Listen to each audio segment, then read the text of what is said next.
যতই আলুর দম কষিয়ে রসিয়ে করো না কেন, ঠিক নিরামিষ আলুর দমের মতন টেস্ট সব আলুর দমে আসে না। আজকের আমি নিরামিষ আলুর দম রেসিপি শেয়ার করছি। কিছুই না, খুবই সিম্পল।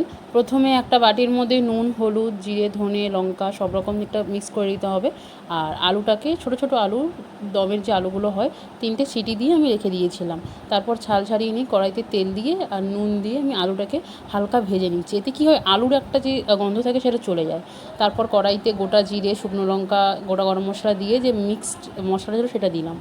তারপর কিছুই না, টমেটোমের পেস্ট দিয়েছি, কাজু কিশমিশের অল্প ছিল সেটা পেস্ট দিয়ে দিয়েছি। তারপরে একটুখানি তেল ছেড়ে যেতে আর দইয়ের পেস্ট দিয়ে দিয়েছি। দিয়ে ভালো করে নাড়িয়ে নেওয়ার পর কড়াইশুঁটি ছিল, কড়াইশুঁটি দিয়ে দিলাম, খুব ভালোভাবে মিশে যেতে।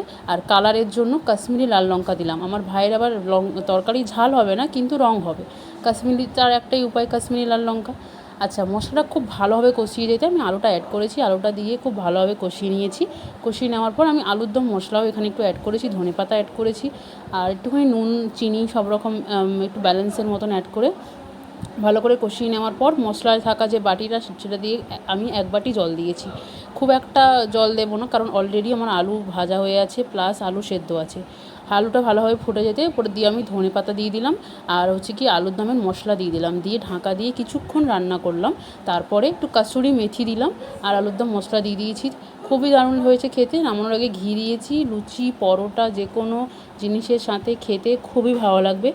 আর আমাদের এটা বৃহস্পতিবার হয়েছিল, সেই কারণে সাথে ছিল লুচি। লুচি রেসিপি আর কি দেখাবো, সবাই জানো। তাই একবার এই রেসিপি ট্রাই করো, কেমন হয়েছে খেতে বা কেমন লাগলো সেটা আমাকে জানাও। জানালে আমিও খুব ভালোভাবে এটাকে ইন্সপায়ার হব বানাতে। Thank you.